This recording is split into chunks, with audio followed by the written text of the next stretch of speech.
Hi everyone, comic reviewer here. This time reviewing on issue 6 of Ultimate X-Men. Now as you know, Ultimate X-Men was Ultimate Marvel's attempt on redoing the X-Men. And keep in mind the early issues were done by Mark Millar, who did use inspiration from the first and second X-Men films. And keep in mind that, this is also meant to be the last bit of the whole Magneto arc, and then, issue 7 and sometime onward would do the whole Weapon X thing. So, let's get on the story. The story takes place literally after issue 5. We see how Jean Grey calls out Wolverine for using the X-Men, as well as being Magneto's assassin. And we do see how Wolverine points out that he now realised he was wrong about Xavier and is trying to do things right. We see how, Xavier lets everyone know in Washington that Magneto has reprogrammed the Sentinels and is coming down to Washington, D.C.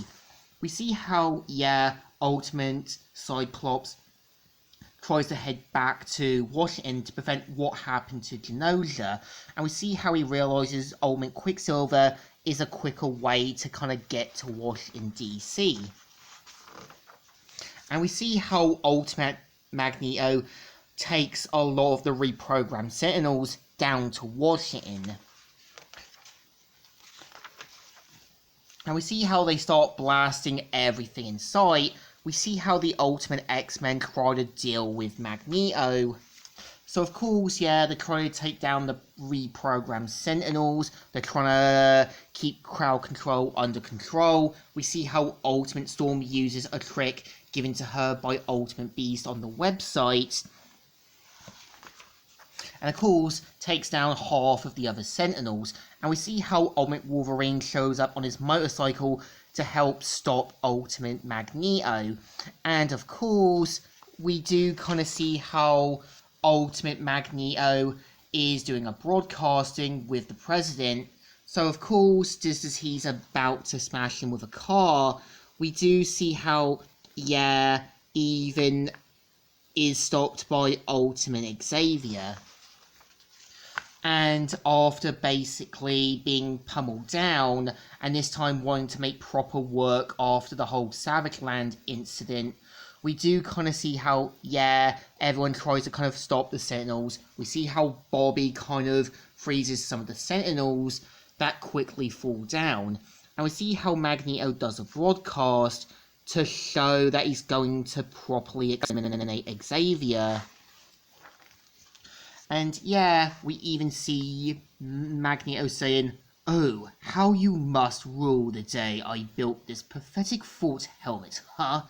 Any thought of pearl of wisdom before I spray that beautiful mind across the world television screens."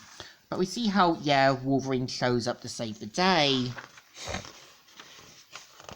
And, after taking down Magneto's pressure points, we see how he says, "I am playing for the other team now, freak.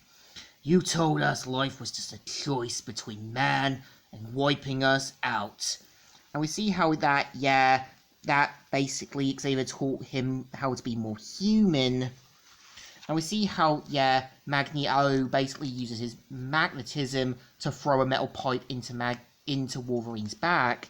And we see how, Ultimate Magneto decides to release the nukes, and we see how Quicksilver realises he's the last hope to prevent any problems.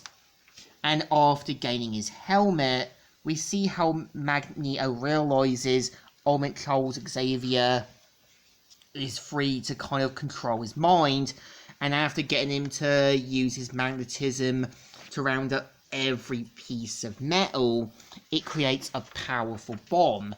And we see how, he says, "Goodbye, old friend. Give my regards to the Dodo," which blows up in a over-the-top fashion. And we see how back at the Xavier Institute, we see how Ultimate Scott Summers is allowed back into the school, and so is Wolverine, but is going to look for more clues of his past. and we see how the public have now accepted mutants a bit more after the events of Washington.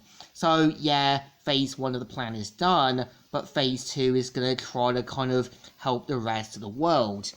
And yeah, this is the story. So I think issue 6 is okay, but I think there was a lot more that could have been done for the first 6 issues. I know Mark Millar took some inspiration from the first and second film, and I know he did say that he didn't really read any of the other X-Men comics. I can see where inspiration is, the same way I think the old X-Men Evolution did took some inspiration from the films as well. So I think issue 6 definitely deserves thumbs in the middle. Kind of alright, but kind of okay. And I think the first 6 issues definitely builds up to what Ultimate X-Men is going to be, but it feels like, yeah, it's just copying elements from the X-Men films. It's not doing anything too original or big. So I think the first 6 issues do deserve thumbs in the middle again. Not bad, not great, but really there was a lot more ideas that could have been done. So, Comic Reviewer here, signing out.